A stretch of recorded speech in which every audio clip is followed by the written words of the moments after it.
This is the book. It's called Madinatul Ma'ajiz, which means the city of miracles, or like impossible things. Volume number 2, page number 411. Actually, let us read page number 410. While the Prophet of Islam, he was in the house of his wife, or one of his wives, an angel came down to him, and he have 20 head, and every head have 4,000 tongues. So if we say 4,000 x 20, that is 80,000 tongue. Okay. I mean, the more tongues he have, the more powerful he is, isn't it? So Allah created for him 20 heads, and every head have 4,000 tongues. Now, I mean, can you imagine how disgusting this is? Is that an angel of God? This would be scary. This is disgusting. Because the tongue will look like a snake. And like you open your mouth and there's like 4,000 snakes coming from your mouth. And then every tongue he prays Allah in a language not like the other one, which means every tongue speak a language. So now that means there's 80,000 languages. And the size of his hand is bigger from the 7 skies and from the 7 earth. If. Hold on. So the guy who have 20 head and every head have 4,000 tongues, his hand is bigger than the sky and the earth, the 7 sky and the 7 earth. How he got inside the house of Muhammad in his room?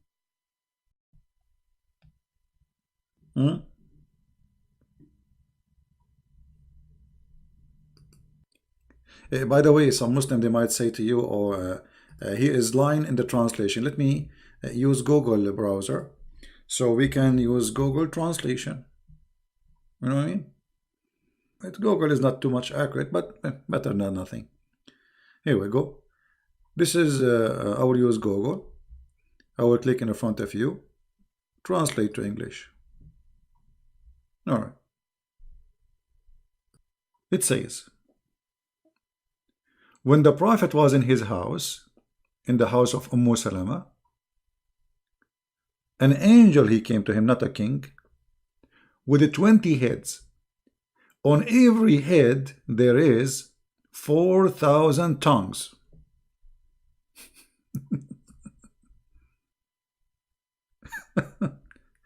And his hand is wider than the 7 heavens and the 7 earth. By the way, Muslims, they believe there's 7 earth and 7 heavens. 7 Majid, 7 tree, 7 galaxy, 7. Now, if you are a Muslim and read and learn about your Prophet, and this is what you learn, how much silly you feel to be listening to this. Then the Prophet said to him, "Oh Jibreel, you have never come to me in such a picture." Muhammad, he said to him, "You never come to me like this before. Huh?" Then the angel, he said, "I am not Jibreel. I am Sarsasil." And look at the name. The name Sarsar is coming from like a cockroach. Sarsail, Muhammad, he learned that the Jews have angels, they end with il, so now he start adding names. Sarsail. I'm not Jibreel, I am the angel Sarsail. If.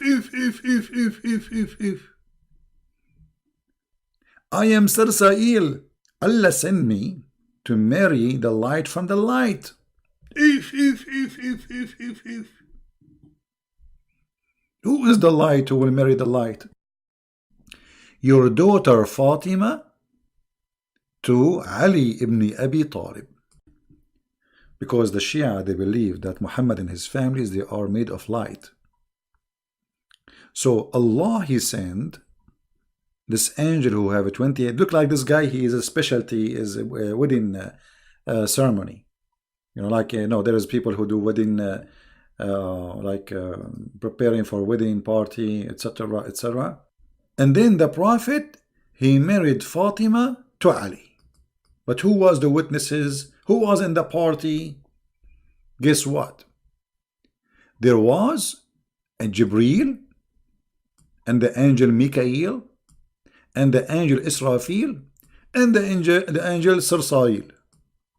All the angels. The Prophet, he saw in his shoulder, it's written, no God but Allah, and Muhammad his puppet. I mean his prophet. It's written tattoo. Allah, he do tattoo to his angels? Me. And Ali is written, not only that, not only Muhammad is his prophet and Allah is God, no. And Ali is the one who proved, like, let us say, he gave the proof. Or he proved the argument. This is written between the shoulders of the angel Susail. And you people don't want to believe. What's wrong with you? What is missing? Now, this is Shia story. Now, this book, by the way, is full of stories. I mean, we can just flip pages and you will die laughing from all the stories. It's endless, you know. See, all of those stories about madness. If we read each one of them, you will die laughing. Yeah, let us see page number 411. Yeah, they are repeating again the same story. But there is some difference in the details. Here in the series, in the story here, it says, look, in the other hadith, it says his name is Sarsail. In this hadith, he asked him, what's your name? He said, my name is Mahmoud. Mahmoud. What you can say? We have to admit, Islam is a fantastic religion. This is why I say to you many times, if you are laughing at the books of the Sunni, just wait until you read the books of the Shia. It's way more stupid. And then Allah, Prophet, he asked him, like the conversation continue. Muhammad, he said to him, since when this is written between your shoulders, like his name and the name of Ali, you know? Since when this is written between your shoulder? The angel, he said to him, oh, before Allah created our father Adam by 12,000 years.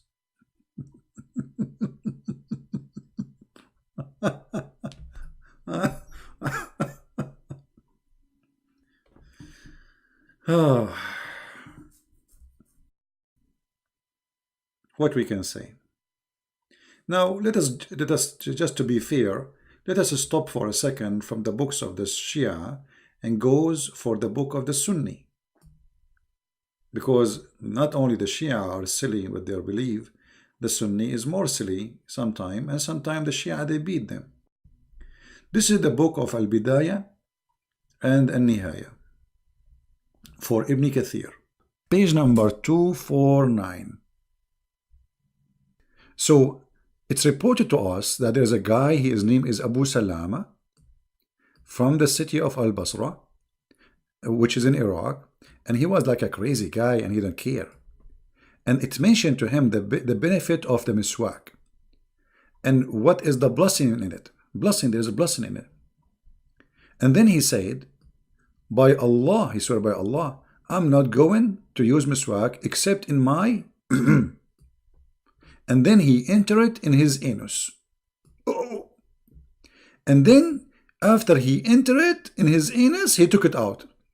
And then after that, after 9 months, brother, he was suffering in his belly. There's a pain in his belly and in his anus for 9 months. How many months? 9 months exactly. After the date he entered the thing in his anus. And then after that, he gave birth to a rat. To a what? To a rat. And this rat have 4 legs, and he have a head of a snake, and he have 4 teeth, and they are coming out, and long tail. and his tail is like the length of the hand, and have 4 fingers. And he have an anus like an anus of a rabbit. Book Ibn Kathir. How the rabbit anus look like? And then when he gave birth to this animal, he screamed 3 times. And then his daughter, like she jumped into like his head to hold him, and he died. And then this man, like this is the baby, supposedly the rat, died. He screamed 3 times. And then the man, he lived after that, after he gave birth, for 2 days, and he died in the 3rd. Here we go, in the 3rd again. Everything happened in the 3rd. Now, we have to agree that this is a true story. And now the Muslim, they say, this is not a true CP. You're lying, CP. This is Ibn Kathir. And this is the page number. Hello. Yeah, for sure, this is a true story. We have to agree, that those are true stories. Now, the Muslim, they will say this is a story written by, what does this have to do with Muhammad anyway? Well, this is, you see, this is about Muhammad, because Muhammad, he told you about the miswak. And because this guy, he made fun of Allah, he entered the miswak in his anus.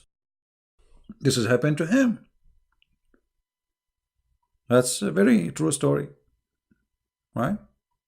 Now, I don't know what I will mention to you. I mean, there is tons of stories, but as long we mention Mr. Rats, we have to respect him now, because this is Allah, a miracle. Allah will make you give birth to a rat if you make fun of Allah. All right.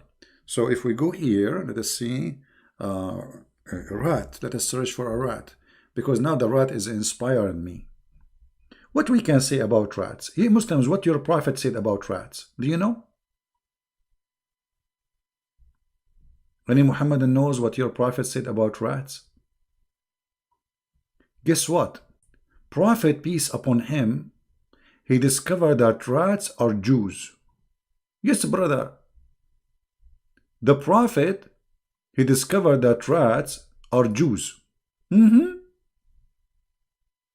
Now, how the Prophet discovered that? You need special skills to discover such a thing. Let us go to the hadith. In the hadith, we find this, which supposedly, I mean, amazing. The Prophet, how the Prophet knew those stuff, man.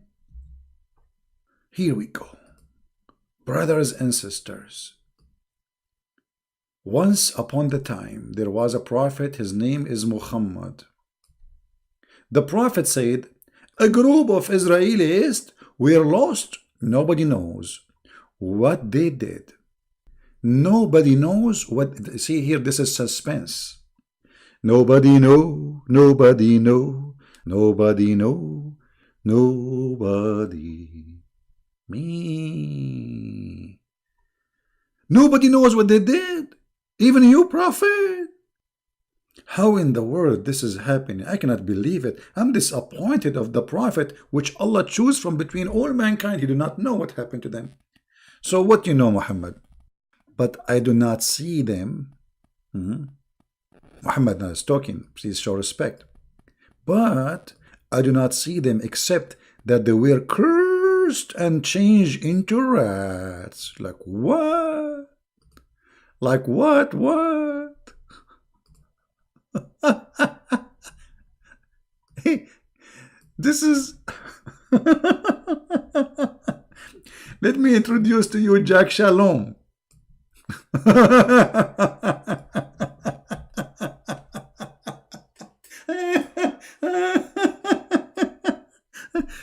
I mean, you see, you have to admit, Muhammad not only stupid, obviously he is speaking to a bunch of stupid.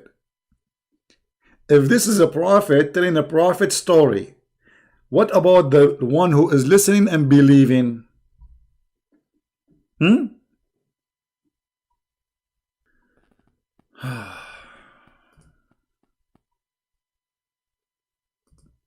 What is this? Allah, he made the Jews rats. What happened? Look, brother, the prophet, he used to work for the CIA, and his job is to analyze information. So what happened, brother? He was observing the behavior of rats. Academic study. Super professional. Look what happened. But I do not see them except that they were cursed and changed into rats. For if you, hold on, this is serious now. Now Muhammad is giving us the reason why he believed the Jews became rats. For if you put the milk of a she-camel in the front of a rat, it will not drink it. Okay? But if you make the milk of a sheep, it will drink it. Uh-huh. Uh-huh. Super duper intelligence. Muhammad, he knew that the Orthodox Jews will never drink a she-camel milk. And the rat, they are not drinking she-camel milk. So obviously, this rat, he was an Orthodox Jew.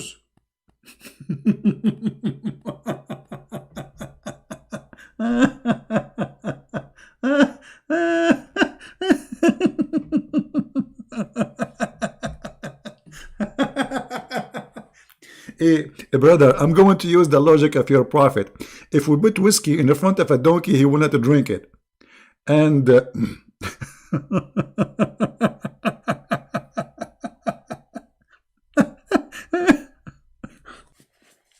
this is deep.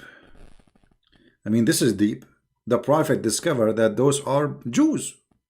So Allah, he cursed them. Look, they are not acting like Jews. No, he cursed them. Look, they were cursed and changed into rats. So now they are rats, but still they are observing the law of Moses. They are what? They are rats, but they are following the Torah. So imagine the rat, he's opening the Torah and he is shaking his head. Okay, now he's reading the book of Genesis.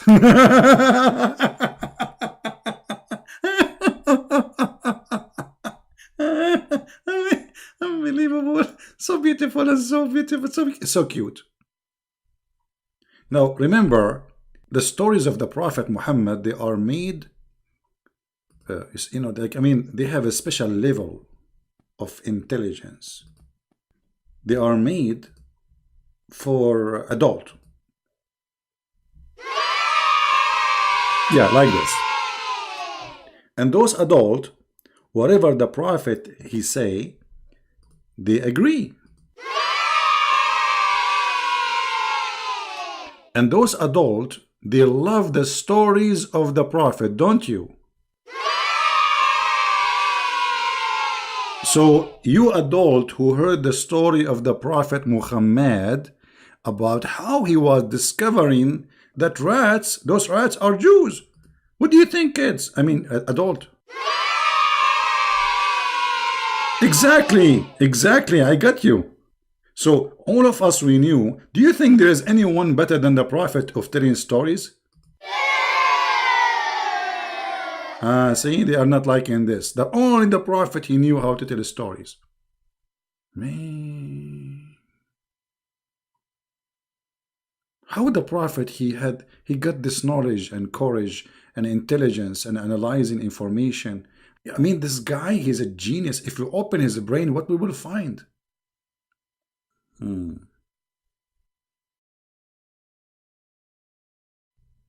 Muhammad, because he hate the Jews. Anything he see around him, he see a Jew.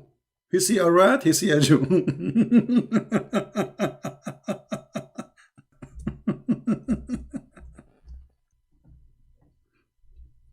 You know, if you go in the Quran, just to show you more funny stories from the most funny, stupid book ever written, supposedly considered holy, that the Jews, they broke the Sabbath by fishing. And because they broke the Sabbath, by doing fishing, Allah, He cursed them and He made them pigs and monkeys. Now the story here get more interesting and more stupid, introducing to us a very stupid man, his name is Muhammad, claiming that Allah, He made the fish come only in Saturday, and He made the Jews suffer. They cannot fish, they cannot find a fish except only in Saturday. So they get hungry and then they have to eat. So they did fishing in Saturday, and then Allah, He cursed them. How truthful this story is. Now, you might say Christian Prince given his own story. I can show you the reference and the interpretation for this story here. Let us go. Give me a second so I can open the Muslim interpretation. Chapter 7, verse number 163. Interpretation. This is your words, this is your mouth, this is your ink, this is your writing. I have nothing to do with it. Alright, so don't cry. Alright. Brother. This is Tafsir al-Jalalain. Tafsir al-Jalalain. Tafsir means interpretation for those who do not know. And al-Jalalain is one of the biggest scholars in the history of the cult of the Muhammadan. It says here, and question them, O Muhammad, in rebuke about the city that was by the sea, bordering the Red Sea, Bahr al-Qulzum. And this was Elat, about the befall of the inhabitants, how they would transgress, violate the Sabbath by fishing, which they had been commanded not to do in that day. Okay, what happened? How this is happening? Read carefully with me. It says, their fish would come to them on the day of their Sabbath, floating in the surface, visible at the surface of the water, like doing ballet. The fish are like, la la la la la, I'm here. Do you see me? But now the Jews, they cannot fish. It's Saturday. It's haram. It's haram. So Allah, He made the fish come to them in Saturday. But on the day, which is not Saturday, the fish disappear. You see? The fish is gone. And this was a trial from Allah. It's a trial. Me.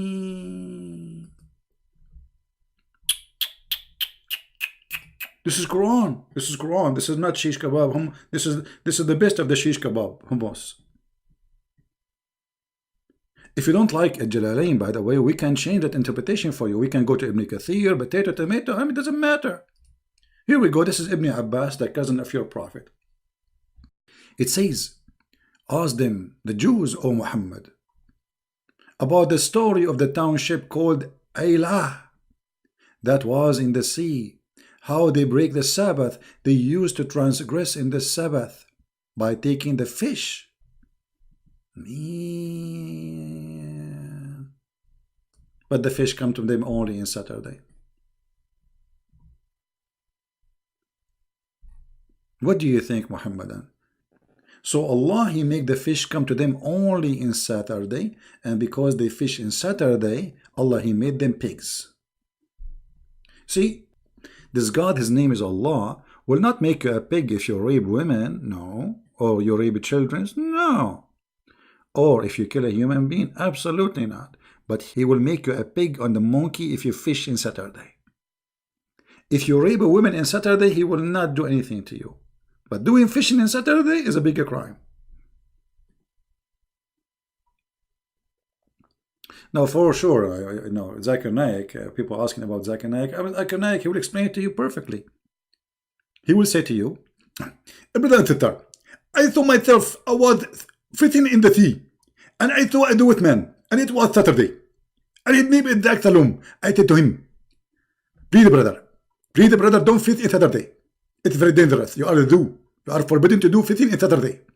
In fact, he became half monkey, half pig. True story. I mean, what is that? This is Quran. Your God, he cursed them, made them pigs and monkeys for fishing in Saturday because they are hungry. Well, isn't it the Quran says if you are hungry, you can break the law of God? Huh? As an example, the Quran says that Allah, he forbid the Muslims from eating pork. Is that correct? Yes, brother. But if you are hungry, you can eat it. You see it? This is the chapter 5, verse number 3. It says, if you are hungry, you can eat pigs. So, as long if you are hungry, and then Allah is all merciful, how come he is not all merciful with the Jews? He is all merciful with the Muslims, even if they eat pigs, as you see in the Quran. This is a stupid story made by a stupid man. His name is Muhammad.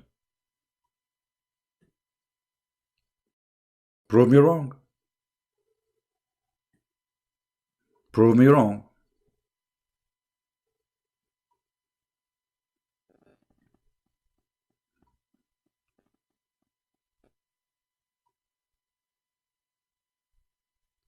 So my brothers, my family, there's one thing only I can be sure from, that there is one name, his name is the Messiah. No name is equal to him. No one have dignity equal to his dignity.